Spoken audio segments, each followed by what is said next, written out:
One woman, 6,000 killers. The trade that saved an empire. Winter, year 987. The most powerful Christian empire on earth is rotting from within. The Emperor Basil II, late 20s, isolated, desperate, stands in the great palace of Constantinople and stares at a document that would make his ancestors scream. He's about to trade his sister, not to a Roman general, not to a Caesar, to a pagan barbarian prince named Vladimir of Kiev, for an army of 6,000 Viking giants. A princess born in the purple, imperial bloodline flowing back to Augustus, sold like cattle. But this isn't about the princess who walked onto a ship heading north. This is about what those 6,000 did when they landed in Constantinople. Because these weren't diplomats. These weren't ceremonial guards who'd stand at doors looking pretty. These were the warriors Vladimir couldn't control, the most violent, most unmanageable, most bloodthirsty killers in Kiev. Men who demanded payment in gold or blood. Men who started wars when they got bored.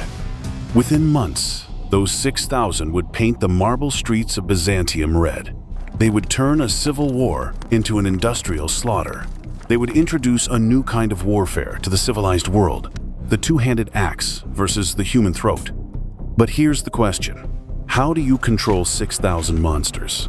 Answer: you don't. You just point them at your enemies and watch.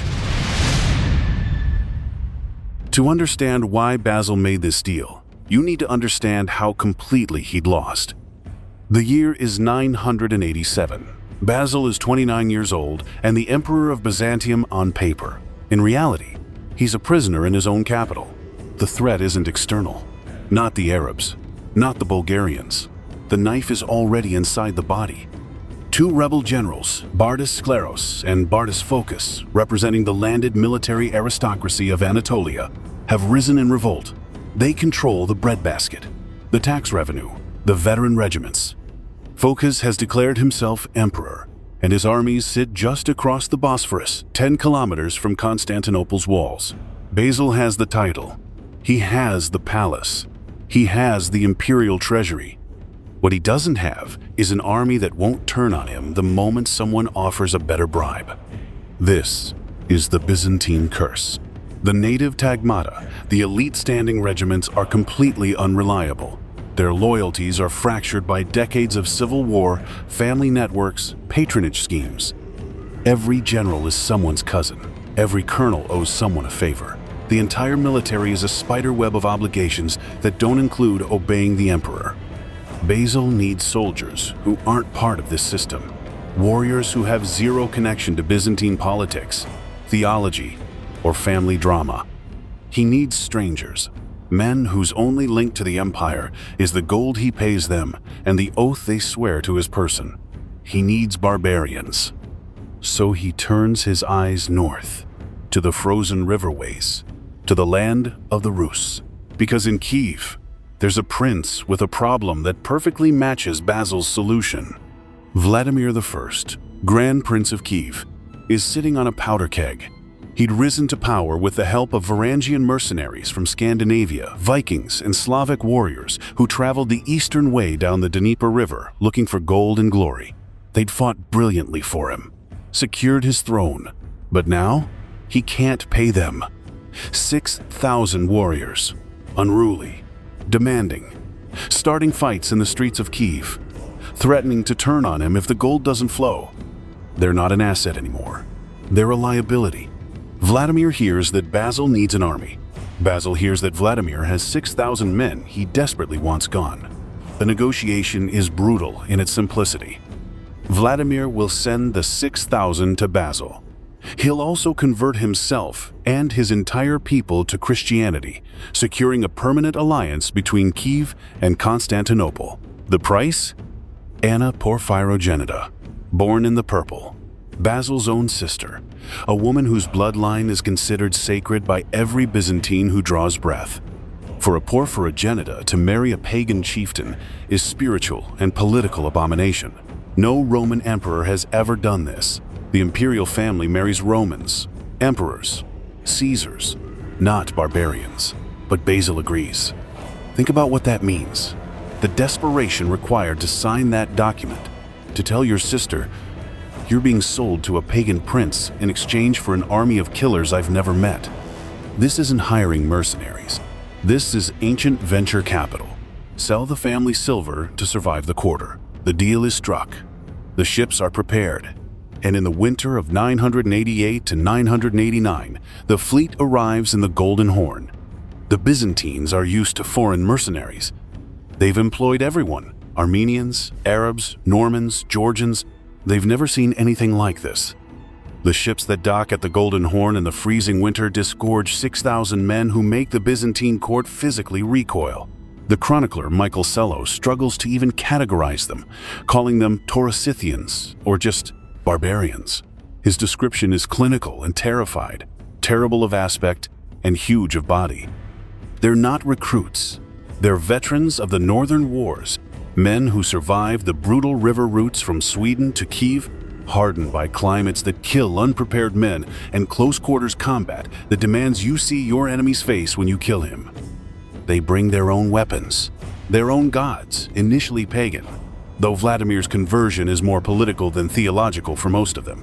And they bring a hunger for the legendary wealth of Miklagard, the great city. The weapon is what makes the Byzantines stare: two-handed axes.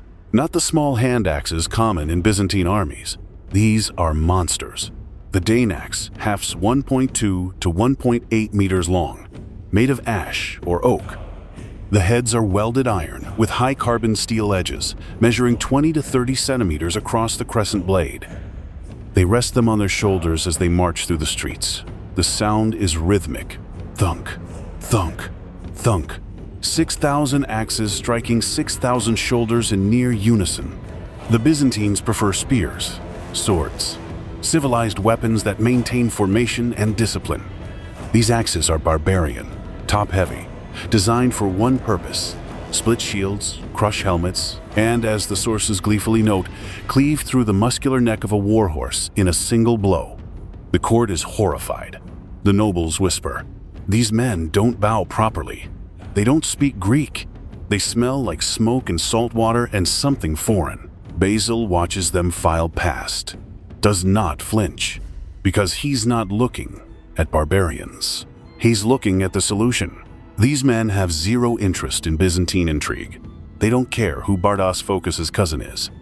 They can't be bribed by rebel gold because they don't understand the theology or family alliances that make Byzantine politics work. They're detached, alien, pure, and that makes them incorruptible.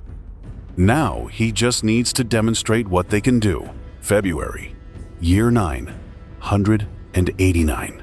2 months after the arrival, Bardas Phocas's rebel army sits encamped at Chrysopolis, modern Üsküdar, just across the Bosphorus from Constantinople.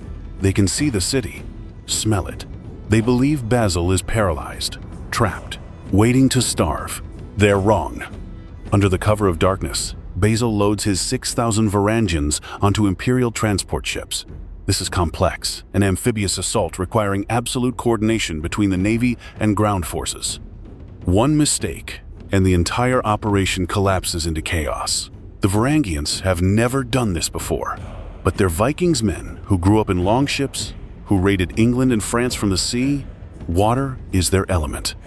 As the first light of dawn breaks over the Bosphorus, the Byzantine fleet dromons equipped with bronze siphons unleashes Greek fire. The sound is apocalyptic, the whoosh of pressurized liquid igniting, the orange eruption.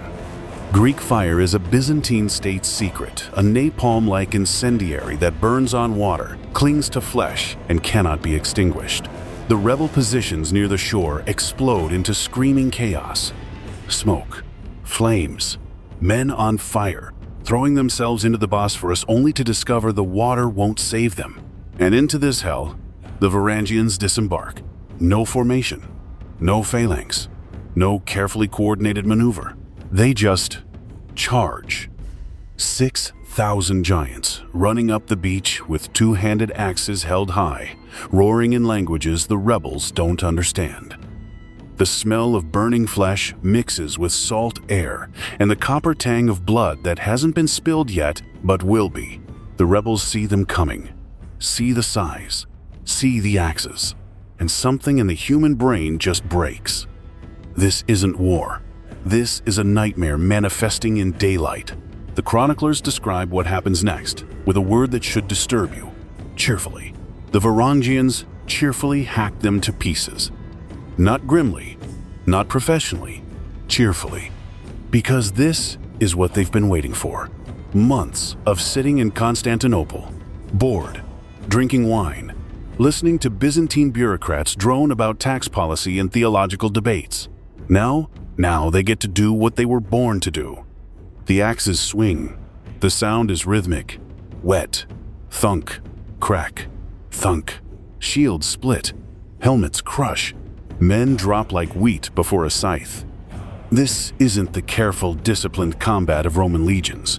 This is Viking shock warfare. Close the distance, hit hard, break their will, then pursue until there's nothing left. The rebels break, they run, and the Varangians pursue with a relentlessness that appalls even the imperial officers watching from the ships. By midday, Chrysopolis is a slaughterhouse. The chronicler's words scattered the rest in all directions. Translation: there are bodies everywhere, and the survivors are still running. Basil stands on the deck of his flagship, watching the smoke rise across the Bosphorus. The siege of Constantinople is broken. His throne is secured, and every rebel general from here to Anatolia just received the message: the emperor has purchased demons, and they will find you. This is ancient Blackwater. This is military contractors with no politics, no mercy, and a pay-per-kill contract that rewards brutality. The demonstration is complete. Bardas Phokas hears the news in his camp at Abydos. His army at Chrysopolis, the force that was supposed to starve Basil into submission, annihilated in hours by barbarians wielding axes like they're harvesting grain. He makes a decision. He'll end this personally. He'll march on Constantinople himself, confront Basil, and finish this war before the emperor can consolidate power. Fatal mistake. Because Phokas doesn't understand what he's actually facing. He thinks this is still a civil war, Byzantine against Byzantine, general against emperor, where the battles are won with politics as much as swords. But Basil has changed the rules. He's imported monsters who don't care about politics, and monsters don't negotiate. April, year 989. The plains outside Abydos. Bardas Phokas rides at the head of his army. Veteran, confident, convinced that this barbarian experiment of Basil's is just theater impressive at Chrysopolis, but ultimately fragile. Real war is won by Roman discipline, not northern savagery. He's about to learn otherwise. The armies meet. Standard deployment. Infantry center. Cavalry wings. The mechanical choreography of Byzantine warfare that both sides know by heart. But Phokas sees something that makes his blood run cold. Basil, the emperor, standing in the center of his line, surrounded by a wall of giants, the Varangians. 6,000 of them, axes resting on shoulders, not moving, just waiting. Phokas makes his decision. Bold, aggressive. He'll attack the emperor directly, decapitate the regime, end this war in one charge. He spurs his horse forward. His personal guard follows. Hooves thunder across the plain. The distance closes. 200 meters, 100, 50, and then Phokas sees their faces. The axemen don't flinch, don't raise shields, don't prepare to receive the charge. They just stare, flat, empty, like men watching cattle approach a slaughterhouse. Because that's what Phokas is to them. Meat. The realization hits him like a physical blow. These aren't men you intimidate. These aren't courtiers you threaten. These are killers from the frozen north who've been bored for months, and he just volunteered to be their entertainment. His heart seizes. Not metaphorically, literally. Phokas clutches his chest, falls from his horse, dead before he hits the ground. The chroniclers debate whether it was a heart attack or a stroke. They're missing the point. It was fear. Pure, distilled, the body's refusal to process what the mind just understood. That he's facing something fundamentally wrong. Men who don't belong in this world, who don't follow the rules. The Varangians never swung their axes. Their presence alone killed him. Phocas's army watches their general fall. No wound, no blood, just collapse. Panic spreads like plague. If their leader, the great Bardas Phocas, conqueror of Anatolia, died from looking at these barbarians, what chance do they have? They break, thousands of them, running, throwing down weapons, begging for mercy. The Varangians are unleashed. Now the axes swing. Now the screaming starts. This isn't a battle anymore. It's pest control, methodical, industrial. The sound is rhythmic. The thunk of blade into shield, the crack of bone, the wet slap of bodies hitting dirt. The rebels run east, west, south. Doesn't matter. The Varangians are faster, stronger, relentless. By sunset, the rebellion is over. Bardas Phocas lies dead on the field, his army scattered to the winds. And Basil II stands victorious, not because of Roman tactics or Byzantine diplomacy, but because he bought 6,000 monsters and pointed them at his enemies. The throne is secure. The experiment is a success. And now the question becomes, what do you do with 6,000 killers when the war is over? Basil doesn't disband them. That would be insane. Instead, he does something unprecedented. He makes them permanent. The Varangian Guard tagmaton, Varangon, becomes an official institution of the Byzantine state. They're given quarters in Constantinople, salaries paid in gold, access to the imperial wine stores, which they drain with such enthusiasm that the court starts calling them the emperor's wineskins. They're loud, boisterous. They brawl in taverns. They don't speak Greek well. They have zero interest in theology or court politics. And that's exactly why Basil trusts them. Because a drunken Varangian might start a bar fight, but he's not going to orchestrate a dynastic coup. These men don't care about Byzantine intrigue. They can't be bribed by rival factions because they don't understand the theology or family networks that make Byzantine scheming work. Their vice is a safety feature. Their foreignness is their loyalty. Basil assigns them the most sensitive tasks in the empire. They guard the brazen doors, the main entrances to the great palace. They guard the imperial treasury, the very gold that buys their loyalty. They guard the New Mera prison where aristocratic enemies of the state are held. When a noble needs to be silenced, the emperor sends Varangians. Because a foreign barbarian won't hesitate when a Greek jailer might show mercy to a cousin or a political ally. They become the emperor's personal executioners, his reapers. But here's what makes them fascinating. They have a code.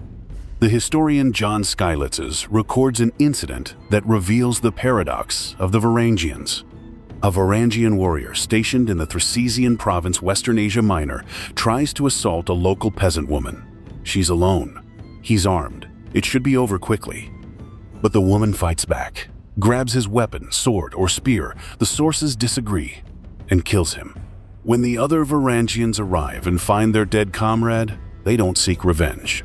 They convene an assembly, debate, judge, and rule. The woman acted with virtue and courage. They collect all the dead rapist's possessions, gold, weapons, armor, and give everything to the woman as compensation. Then they refuse to bury him. His body is thrown into a ravine, dishonored, because in Norse culture, burial rites are everything. To be denied them is to be erased. The Varangian code: they'll kill you for an insult. They'll burn cities for gold. But if you're right, if you defend yourself with honor, they'll reward you. This isn't sentimentality. It's tribal law transplanted to Byzantium. They're monsters with rules. And the rules are simple. Courage deserves respect, cowardice deserves death, and violation of the code even by one of their own is unforgivable. That's what makes them terrifying. They're not chaotic. They're alien, operating under a moral framework that Byzantines can't predict or manipulate. But Basil doesn't need to manipulate them. He just needs to pay them and point them at his enemies. And for the next 25 years, that's exactly what he does. July 29, year 1014. 25 years after Abydos. Basil is now in his 50s. He's transformed from desperate young emperor to Bulgaroctonos, the Bulgar Slayer. He's been fighting the Bulgarian Empire for decades in a grinding war of attrition through the mountains of the Balkans. The Varangians have been with him every step. They're older now, Some of the original 6,000 have died, been replaced, but the institution remains. The axemen are still the hammer of the Byzantine army. At Kleidiana Mountain Pass, Basil traps the Bulgarian army. His general, Nikephoros Shephius, executes a flanking maneuver over Mount Belisitsa. The Varangians assault the main fortifications. The Bulgarians, caught between hammer and anvil, are crushed. The battle results in the capture of approximately 15,000 Bulgarian soldiers. And then Basil gives an order that will echo through history like a scream. He wants them blinded, all of them. This isn't about killing. Killing is quick. Killing ends the war but leaves the survivors able to rebuild. Basil wants something worse. He wants to send a message that will break the Bulgarian will to fight forever. The logistics are staggering. How do you blind 15,000 men? Answer: systematically. The Varangians become the instrument. Not because they enjoy it, though some might, but because they're the only force Basil trusts to execute the order without hesitation. A Byzantine soldier might balk, might show mercy to a fellow Christian, might have moral qualms about mutilating prisoners. The Varangians?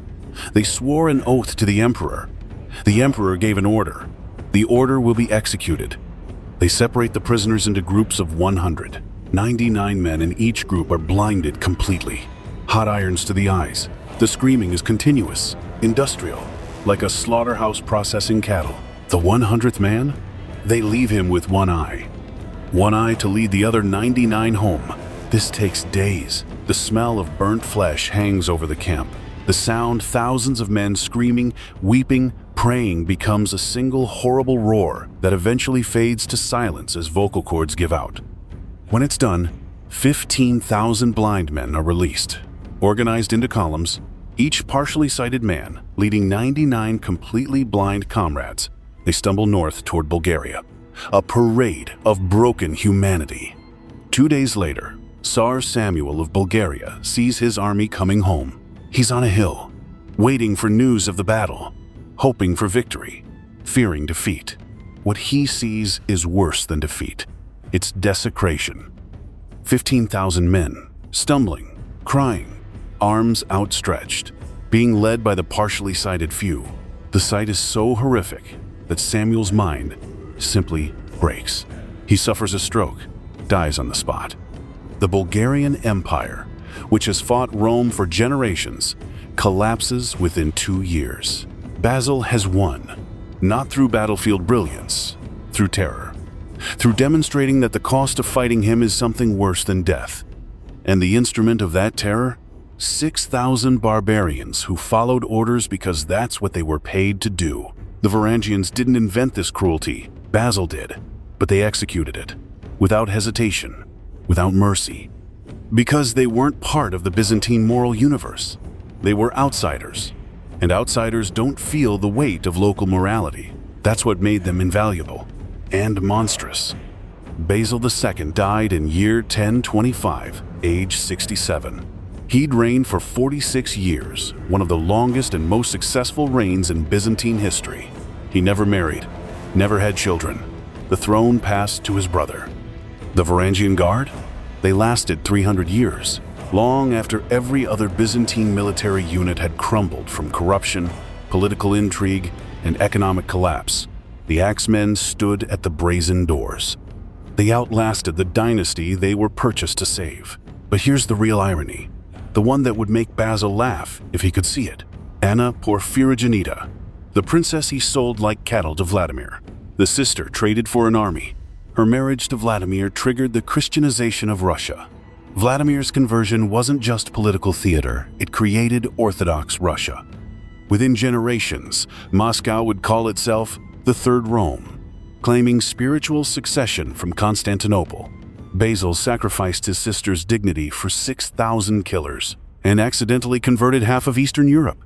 The trade he made in desperation, one woman for one army, built a civilization that would outlast his own. The monsters saved Byzantium.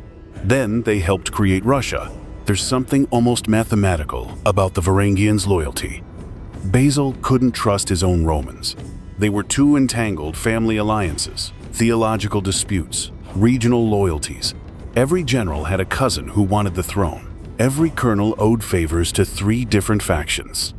But 6,000 drunk Vikings who just wanted gold and a good fight, they couldn't be bribed by rebels because they didn't speak the language of Byzantine intrigue. They couldn't be seduced by scheming nobles because they thought court politics was boring. They couldn't be manipulated by theological debates because they barely understood Christianity. Their foreignness made them incorruptible.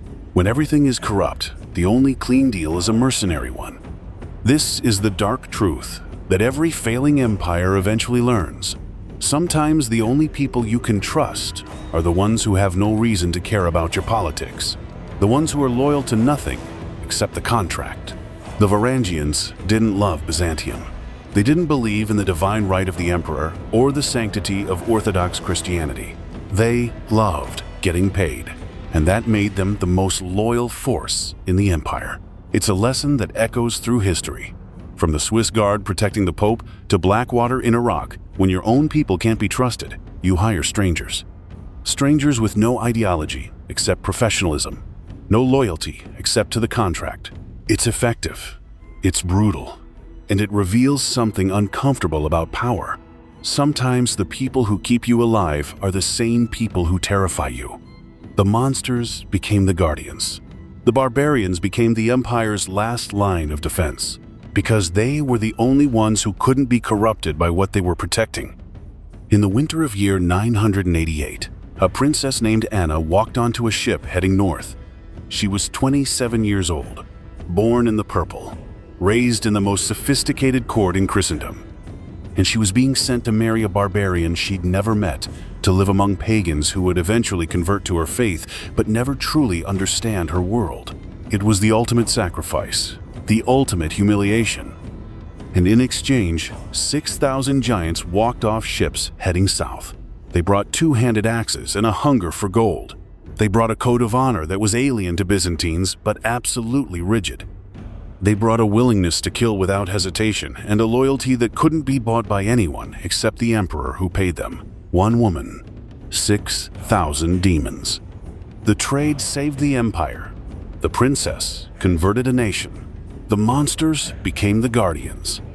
Basil gambled everything on a simple calculation: that foreignness equals loyalty, that detachment equals reliability, that sometimes to defeat your monsters, you need bigger monsters. He was right. The Varangian Guard stood at the brazen doors for 3 centuries. They blinded armies. They executed emperors who broke their contract. They drank the palace wine and brawled in Constantinople's taverns and became legends whispered in sagas from Iceland to Kiev. And it all started with one desperate deal. One woman traded for one army. The sacrifice that built empires. The proof that sometimes the most loyal soldiers are the ones who are loyal to nothing at all, except getting paid. In year 988, Basil II made a choice that would have horrified every emperor before him. He sold his sister and bought the future.